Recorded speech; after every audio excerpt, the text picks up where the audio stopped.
Pelo sinal da Santa Cruz, livrai-nos Deus nosso Senhor dos nossos inimigos. Em nome do Pai, do Filho, do Espírito Santo.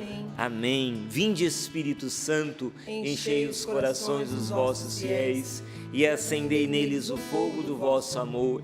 Enviai o vosso Espírito, e tudo será criado, e renovareis a face da terra. Oremos. Ó Deus, que instruíste os corações dos vossos fiéis com a luz do Espírito Santo, fazei que apreciemos retamente todas as coisas, segundo o mesmo Espírito, e gozemos sempre da sua consolação. Por Cristo Senhor nosso.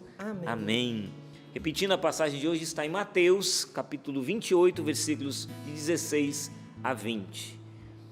Os 11 discípulos voltaram à Galileia, à montanha que Jesus lhes tinha indicado.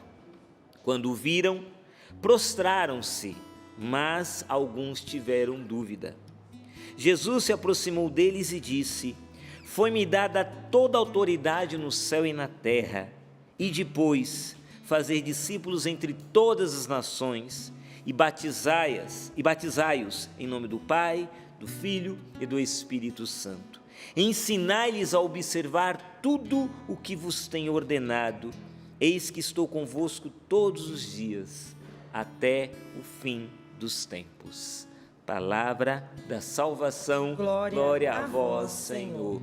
Essa palavra hoje para nós, eu quero convidar você, meu irmão e minha irmã, já no início dessa reflexão, você se colocar no lugar dos discípulos, que ao estarem diante do ressuscitado, na montanha que o próprio Senhor ressuscitado lhes tinha indicado, então eles sobem a montanha, estão ali diante do ressuscitado, e eles fazem o quê? Mateus conta aqui para nós, eles veem Jesus, diz aqui versículo 17, quando viram, prostraram-se, mas alguns tiveram dúvida.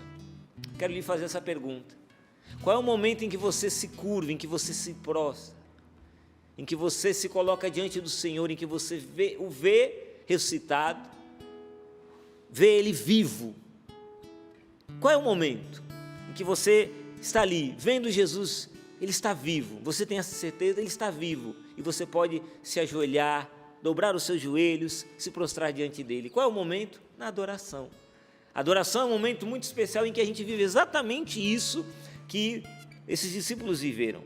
Os 11 discípulos se prostraram diante do Senhor ressuscitado e ali tiveram dúvida. Na adoração também, muitas vezes, a gente é atingido por dúvidas, por inquietações, por inseguranças.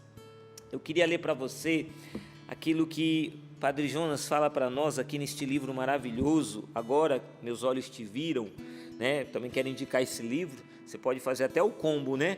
Aí você já adquire o pacote aí no loja.cancional.com. Já pega o livro do Padre Jonas, Agora Meus Olhos Te Viram, já adquire o Combatentes na Alegria, né? E já leva também o Reconciliação Cansa, mas santifica. Já faz o combo de livro, você vai ter bastante conteúdo aí para você ler bastante.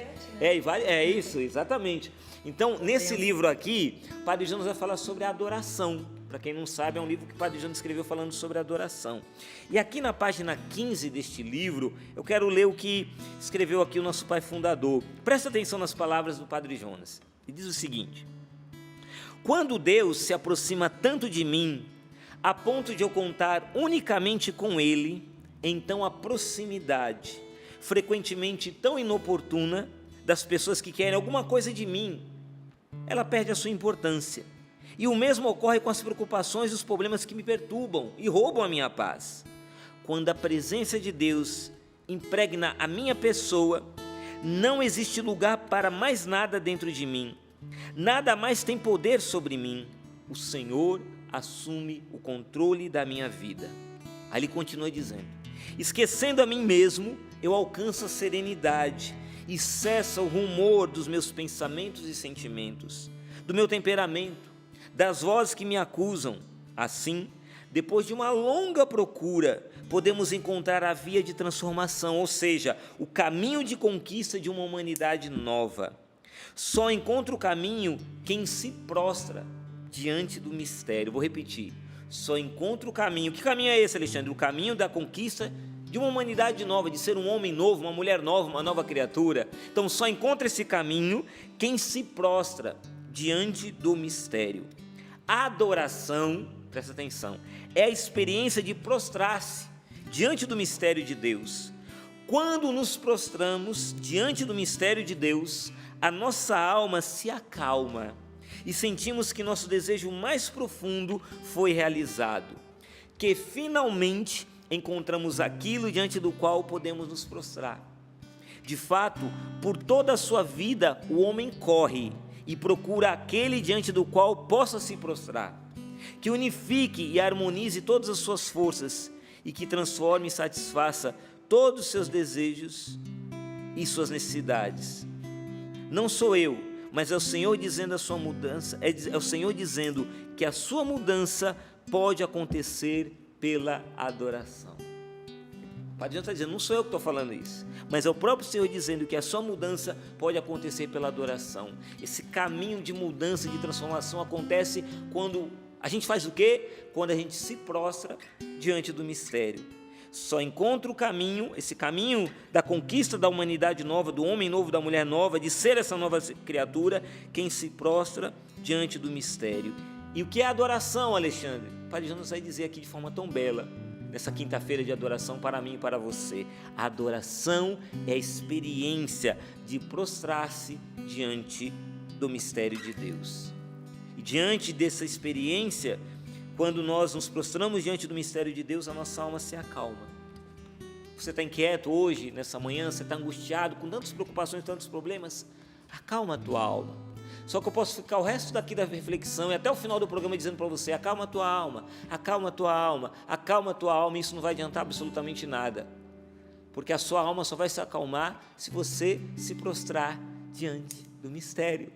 Não é por força de palavras. Eu posso aqui bater na mesa e dizer, acalma a tua alma, acalma a tua alma. Ela não vai se acalmar.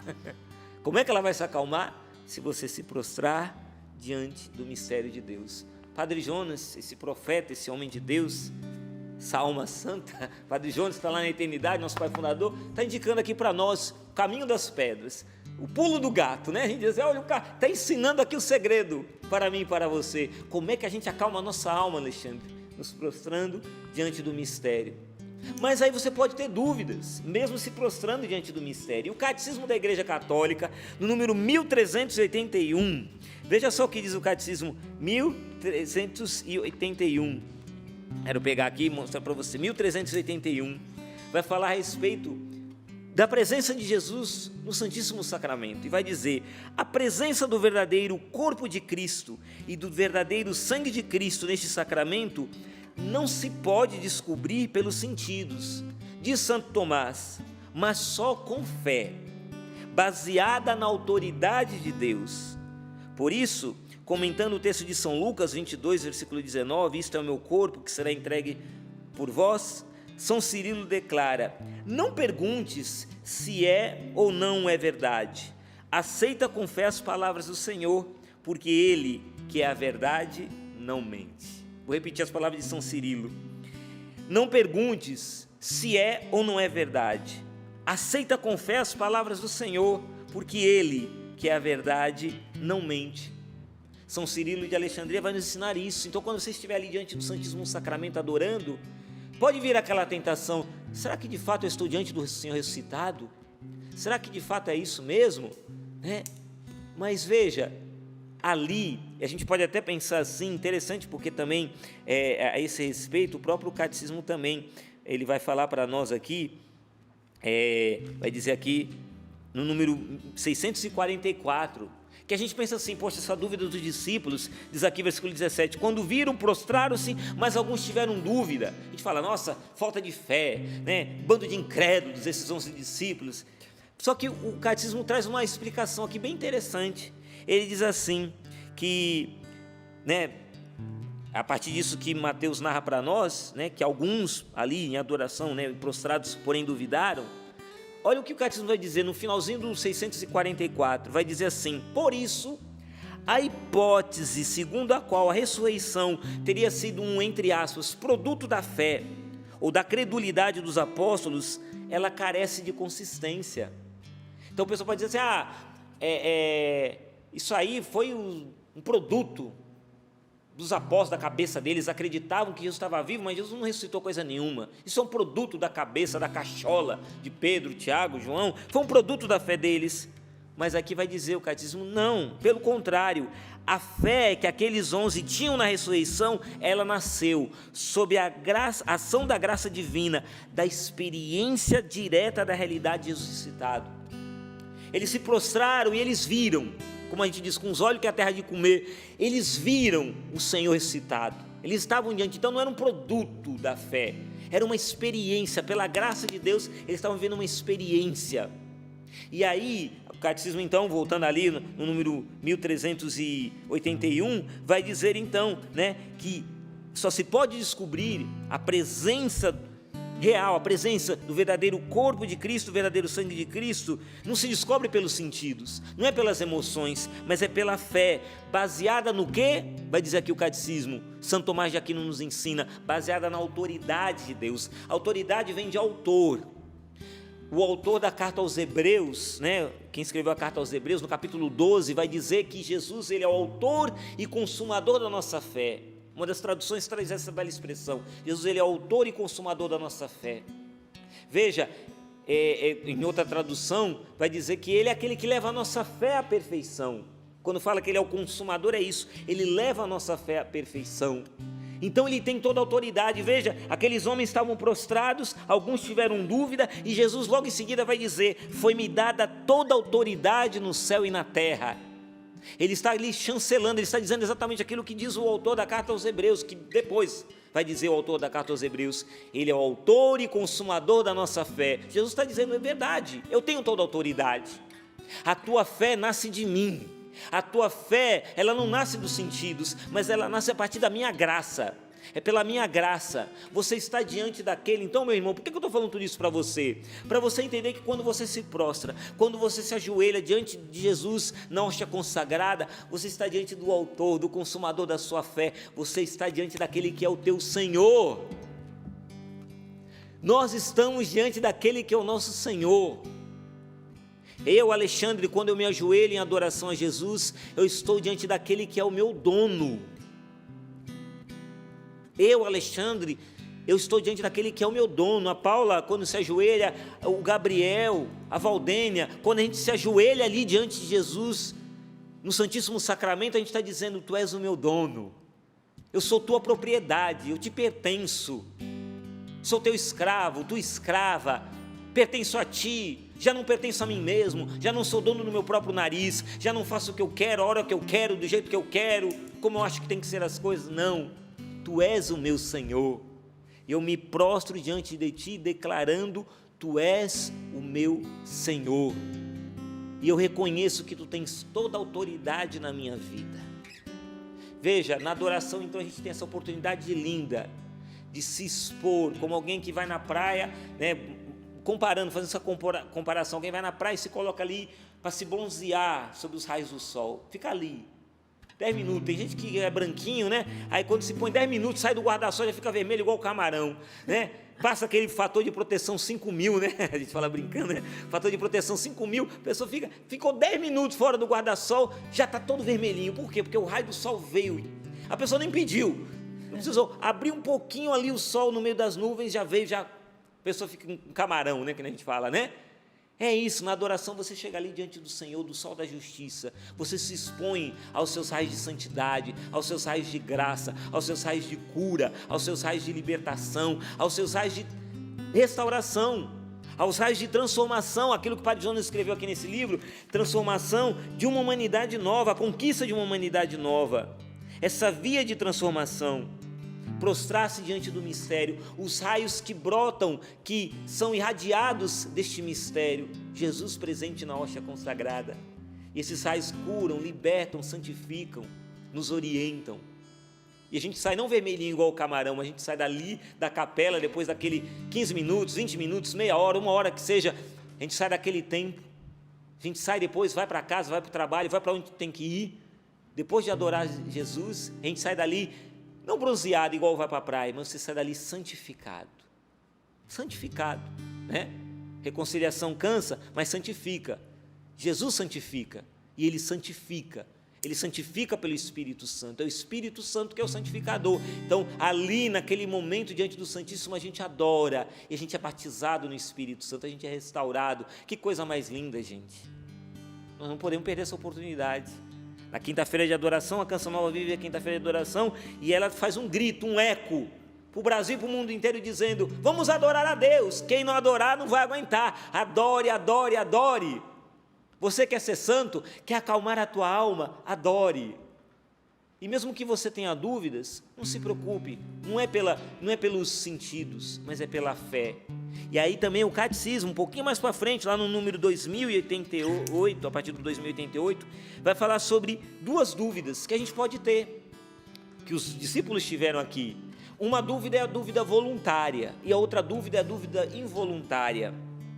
E ele vai dizer o seguinte: a dúvida voluntária sobre a fé, que eu e você podemos ter, ela negligencia ou recusa ter como verdadeiro o que Deus revelou. Então eu não acredito. Aquilo que o Papa está ensinando, aquilo que a igreja está falando, eu não acredito nisso que a igreja está ensinando. É uma dúvida voluntária. Eu não acredito naquilo que Deus revelou, naquilo que a igreja propõe para crer. Então eu tenho consciência disso e eu não acredito. É algo voluntário. E ele vai dizer da dúvida involuntária, que eu e você também podemos viver.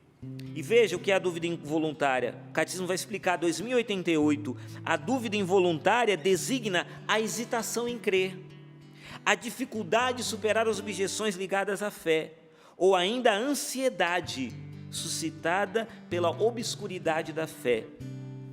De repente você está vivendo um momento de deserto, que você está rezando: Deus, fala comigo, Senhor, fala comigo. Você não escuta nada, não estou sentindo nada, não estou ouvindo nada, nada, não escuto nada, não sinto nada, eu estou num deserto, a minha alma está numa noite escura, meu Deus, uma aridez medonha, como diz o saudoso Padre Léo, essa aridez medonha, eu rezo e não sinto nada, Deus não fala nada, e você vai se desesperando, a obscuridade da fé, e aquilo vai gerando uma ansiedade. Meu Deus, eu acho que eu vou para o inferno, meu Deus, eu não sei, minha alma vai se perder, eu perdi a minha fé, e agora a ansiedade. É uma dúvida involuntária, você não quer ver isso, você não quer ter essa hesitação em crer. Só que aí o Catecismo dá um alerta, veja só o que fala aqui, terminando 2088, diz: se for deliberadamente cultivada, se eu cultivo isso, vou cultivar essa ansiedade, eu vou cultivar essa hesitação, se eu cultivo isso, a dúvida pode levar à cegueira do espírito. Olha só, a dúvida pode levar à cegueira do espírito. Nós não queremos viver na cegueira do espírito, nós queremos viver na fé. Então pode ser que hoje você tenha dúvidas no seu coração, você esteja hesitando no crer, talvez você esteja vivendo a obscuridade da fé, como está falando aqui o Catecismo. Acalma a tua alma, coloque-se diante do mistério, e mesmo que você não esteja sentindo nada, não se preocupe, coloque-se diante do mistério e deixa Deus fazer o que Ele precisa fazer na sua vida. Abandone-se diante de Deus. E o bonito é isso, depois que Jesus fala para os apóstolos: toda autoridade me foi dada no céu e na terra, Ele depois dá a missão, versículo 19, e depois fazer discípulos entre todas as nações. Veja, todas as nações, diria Padre Jonas Abib, significa todas as nações. O campo de missão nosso é enorme, gente. Jesus não está falando ali: olha, faça discípulos lá no seu bairro, faça discípulos lá na sua casa, faça discípulos ali na sua faculdade. Ele está falando de todas as nações. Veja que ele abre o campo, ele abre o leque, é o mundo inteiro. Então, gente, o campo de trabalho nosso, ele é enorme, porque fazer discípulos e depois fazer discípulos entre todas as nações significa que o nosso campo de trabalho, ele é enorme, é gigantesco, é o mundo todo. Então a gente tem que aproveitar todos os lugares, todos os momentos, todas as situações, todas as oportunidades para testemunhar, para falar de Jesus, para dizer aquilo que Ele fez em nossas vidas. O campo de trabalho é muito grande, o desafio é enorme, mas Jesus primeiro pede que eles se prostrem. Veja, não podemos inverter a ordem, não é fazer discípulos em todas as nações e depois se prostrar diante de Jesus, não, é o contrário, primeiro você se prostra, depois você é enviado em missão para fazer discípulos. Primeiro você adora, o adorador, ele é um evangelizador, mas talvez nem todo evangelizador seja um adorador, mas todo adorador, ele é um evangelizador, todo adorador ele evangeliza, Mas muitas vezes o evangelizador, ele pode ter uma ótima oratória, pode ter uma eloquência maravilhosa, mas ele pode não ser um adorador, pode não ser um homem ou uma mulher eucarística. E aí vai perdendo eficácia, vai perdendo autoridade, vai perdendo ousadia, vai perdendo a parresia, vai perdendo essa intrepidez, vai perdendo a unção. Porque a unção, ela vem da fonte, e a fonte está ali no sacrário. É dali que a gente bebe, ali da Eucaristia que a gente bebe esta unção, que a gente experimenta esta unção para poder evangelizar. Então cuidado, nós não podemos inverter a ordem. Adora, e aí cheio do Espírito Santo, a partir da adoração, vai evangelizar. Agora se eu fico nessa correria, evangelizo, faço muitas coisas, e eu não paro para ouvir aquele pelo qual eu evangelizo, aquele que é o centro da minha evangelização. Se eu não paro para me colocar diante daquele que é o motivo da minha evangelização, que é nosso Senhor, tem alguma coisa errada. Temos que ter esse cuidado para não anunciarmos a nós mesmos, mas anunciar a Jesus. E por fim, para terminar essa reflexão, Jesus vai dizer, ensinar-lhes a observar. Bonito essa expressão observar, porque o sinônimo é guardar, né? É você exatamente, você estar atento. Ele fala, olha, precisa estar atento. Vocês, quando vocês forem evangelizar, vocês vão fazer com que as pessoas fiquem atentas àquilo que eu disse, a observar tudo o que vos tenho ordenado. No meio de um mundo que fala tanta coisa, a gente escuta tanta coisa o dia inteiro, é tanta gente falando na nossa cabeça.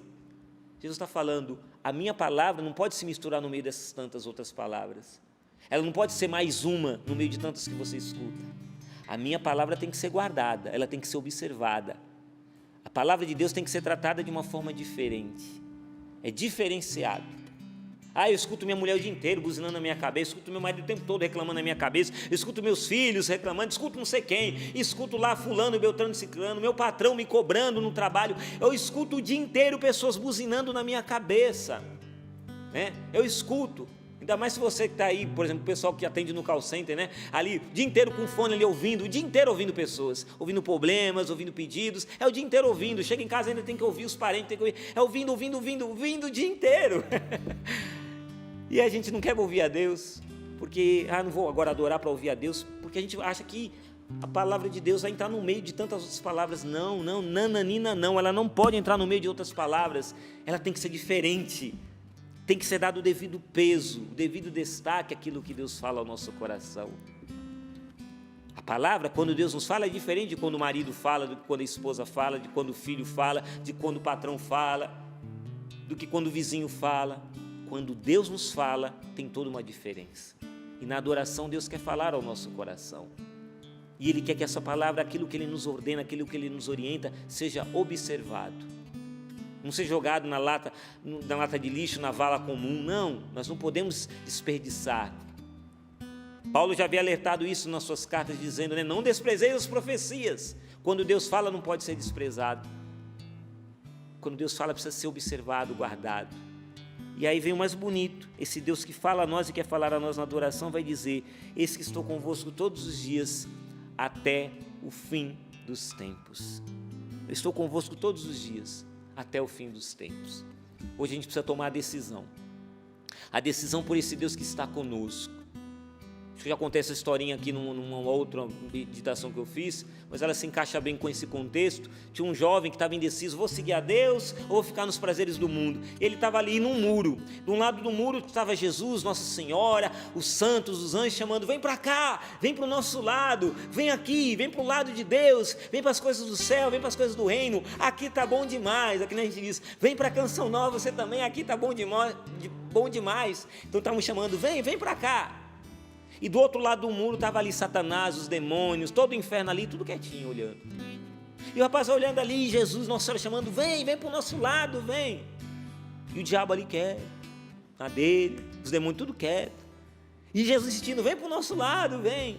Aí o jovem estava indeciso, olhou ali para Satanás e virou e falou, eles estão me chamando para ir para o lado deles, você não está fazendo nada para me chamar para o seu lado, por quê? Você não está querendo me chamar para ir para o seu lado, dos prazeres mundanos e tudo mais? Aí o diabo deu aquela risadinha matreira dele, né? Satanás falou, é porque o muro é meu. O muro é meu, você já está no muro que é meu. Então, se você ficar em cima do muro, você já sabe que o muro tem um dono. O príncipe deste mundo, nós não podemos ficar em cima do muro. Sai do muro, vai para o lado de Jesus, adore. Eu estou na indecisão, vou ou não vou para o caminho de Deus? Vai. Sai do muro, meu irmão, até bati no microfone aqui, sai do muro, E aí eu quero terminar contando isso para você, porque se você sair do muro, sair dessa indecisão e mergulhar para valer no caminho de Deus, você faz a experiência de que Deus está contigo. Como essa irmã, que não identificou o nome, mas deu testemunho. Minha casa, queria uma casa e Deus me deu um lar. Olha como tudo mudou na minha vida. Tudo melhorou porque ela fez experiência do Deus que se faz presente. Essa irmã entendeu isso. Deus está comigo todos os dias até o fim dos tempos. É a experiência que essa irmã fez no testemunho dela, a experiência que eu, Alexandre, faço, que a Paula, Valdeiro, o Gabriel. Gabriel agora vai ser pai de novo, a alegria dele, né? Os olhos até brilhavam, né? Vou ser pai de novo, né? Vai ter todos os desafios, né? Vai vir um segundo filho, tudo mais, e vai ter todos aqueles desafios, né? 2 crianças pequenas, vai ter todos os desafios, mas vai ser lindo, porque ele não vai estar sozinho. Ele, a esposa, a família, o vovô Nelsinho Correia, né? O diácono Nelsinho Correia, não vai estar sozinho. Ele está lá com a dor de garganta, também não está sozinho. Jesus está com ele todos os dias. Deus está conosco todos os dias, até o fim dos tempos. Ele está conosco todos os dias. Nós temos que voltar a fazer experiência pela adoração, de entender que o céu nunca nos abandonou e nunca vai nos abandonar. O céu está conosco. Quero terminar dando esse testemunho. Paulo e meus irmãos, eu vivi nos últimos dias uma experiência que foi uma das experiências mais dolorosas da minha vida, mas ao mesmo tempo uma das experiências mais lindas, espiritualmente falando. Não sei se vocês já tiveram a oportunidade de acompanhar uma exumação. Então é forte. Eu fui na exumação dos restos mortais da minha mãe, que já faleceu há 6 anos. Precisei ir. Era para minha irmã ir, mas ela começou a trabalhar, depois de velha resolveu trabalhar. Eu brinco com ela, né? Arrumou um emprego, passou num concurso lá na prefeitura, está trabalhando, e ela não podia ir. Meu pai não tinha condições emocionais para acompanhar. Então, meu irmão ficou cuidando do meu pai, sobrou para quem ir? E eu fui. Saí daqui de Cachoeira Paulista, fui lá numa quinta-feira de adoração, fui lá acompanhar essa exumação.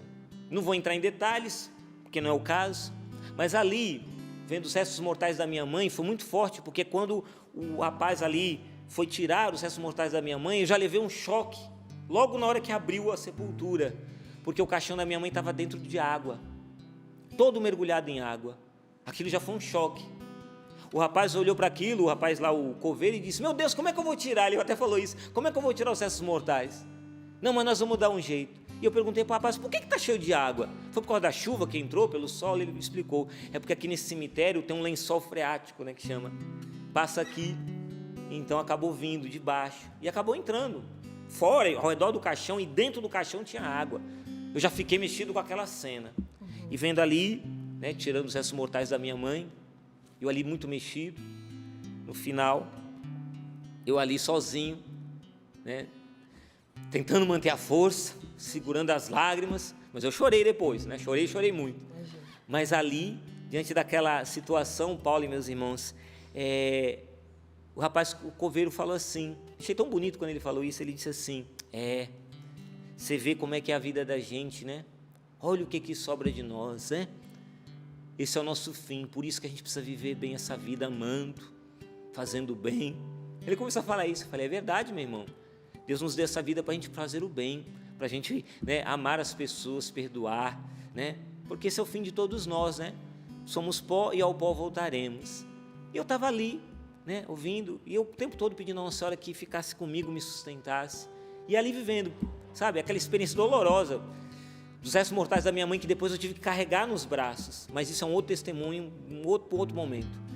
E ali, naquele momento ali, e o rapaz ali separando, né, os restos mortais, daqui a pouco eu escuto um dos rapazes da equipe, eram 3 ali, coveiros, um dos rapazes diz assim: olha o que eu achei. O rapaz disse isso, eu levei um susto, na hora eu olhei e falei: o que ele achou? E aí o rapaz vai lá, e ele tira e me mostra o terço que a minha mãe levou na mão, lá no túmulo, estava ali na mãozinha dela, o terço, gente, intacto, o terço que ficou 6 anos mergulhado em água, ali, restos mortais da minha mãe, mas o terço estava intacto, não é esse não, tá? Era um terço pretinho, ficou junto com a minha mãe, o terço é um terço todo pretinho, ele está lá, junto dos restos mortais da minha mãe, agora ela está lá. Minha irmã até falou uma coisa bonita, quando eu falava para minha irmã no telefone, ela chorava, ela dizia: agora a mamãe está no sequinho, ela dizia, porque está no ossário lá no outro cemitério, está bem num lugar bem bonitinho ali. Falei: os restos mortais da mãe agora não está mais dentro da água, falei, né, a gente nem sabia desse lençol freático, mas agora, né, mas ela está num lugar, está descansando em paz ali, a gente brincou. Mas ali naquele momento que aquele rapaz puxou o terço e colocou dentro do pacotinho ali onde estavam os restos mortais da minha mãe, ele colocou o terço, naquela hora Nossa Senhora falou comigo: eu estou contigo, meu filho, eu estou com você. Sei que você está sentindo saudade da sua mãe, sei que você está sofrendo agora vendo os restos mortais da sua mãe, mas eu também sou tua mãe, eu estou aqui com você. E naquela hora eu senti a presença de Nossa Senhora tão forte, as lágrimas começaram a cair, e ali foi um sinal de Deus concreto, no terço. Minha mãe sempre foi muito mariana, muito devota de Nossa Senhora, filha de Nossa Senhora, e estava ali Nossa Senhora dizendo: tua mãe está aqui comigo, está aqui no céu comigo, está aqui abraçadinha comigo agora. O céu não nos abandona. Naquele momento da exumação ali, momento tão doloroso, um dos momentos mais sofridos da minha vida ao longo desses 52 anos, Nossa Senhora fez questão de dizer, através daquele texto: eu estou com você, meu filho. Eis que estou convosco todos os dias até o fim dos tempos. Você está sofrendo, sua alma precisa de calma, vai para a adoração, para que você se lembre. Se você se esqueceu, abençoado, abençoada, para que você se lembre de uma vez por todas, que Deus nunca te abandonou.